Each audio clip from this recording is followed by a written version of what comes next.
బాధ్యతలు చేపట్టిన విశాఖ కలెక్టర్ హరేంద్ర ప్రసాద్. విశాఖ జిల్లా కలెక్టర్గా హరేంద్ర ప్రసాద్ పదవీ బాధ్యతలు చేపట్టారు.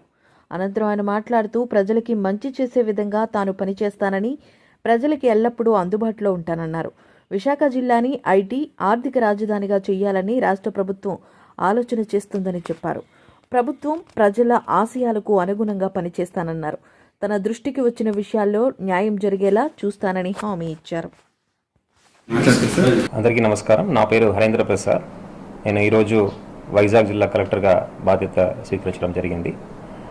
మీ అందరికీ తెలుసు, వైజాగ్ ఒక ఆదర్శ నగరం, ఏపీకే ఒక గర్వకారణం. అలాంటి ఒక నగరానికి జిల్లా కలెక్టర్గా రావడం చాలా సంతోషంగా ఉంది.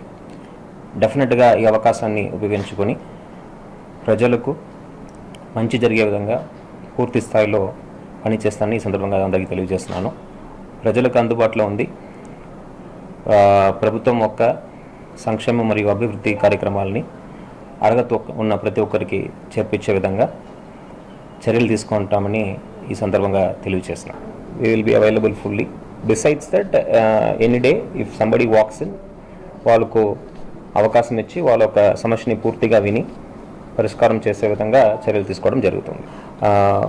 ప్రభుత్వం డెఫినెట్గా విశాఖపట్నాన్ని ఐటీ అదేవిధంగా ఫినాన్షియల్ క్యాపిటల్గా చేయాలనే ఉద్దేశంతో తీసుకురాబోతున్న ఇన్వెస్ట్మెంట్స్ కావచ్చు, జాబ్స్ కావచ్చు, పూర్తి స్థాయిలో ఇక్కడ అభివృద్ధి జరిగే విధంగా జిల్లా యంత్రాంగం ఒక పనితీరు ఉంటుంది.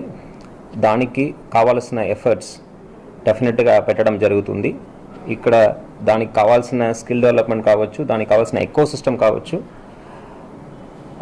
డెవలప్ చేయడం జరుగుతుంది. ప్రభుత్వం యొక్క పాలసీ మేరకు అదేవిధంగా ప్రజాప్రతినిధుల యొక్క సలహాలతో ఈ అభివృద్ధి కార్యక్రమాన్ని ముందుకు తీసుకువెళ్ళడం జరుగుతుంది. This enquiry which is going on definitely will take it to a logical conclusion. So అలాంటి సమస్యలు ఏదైనా మా దృష్టికి వస్తే డెఫినెట్గా న్యాయం జరిగే విధంగా చర్యలు తీసుకోవడం జరుగుతుంది.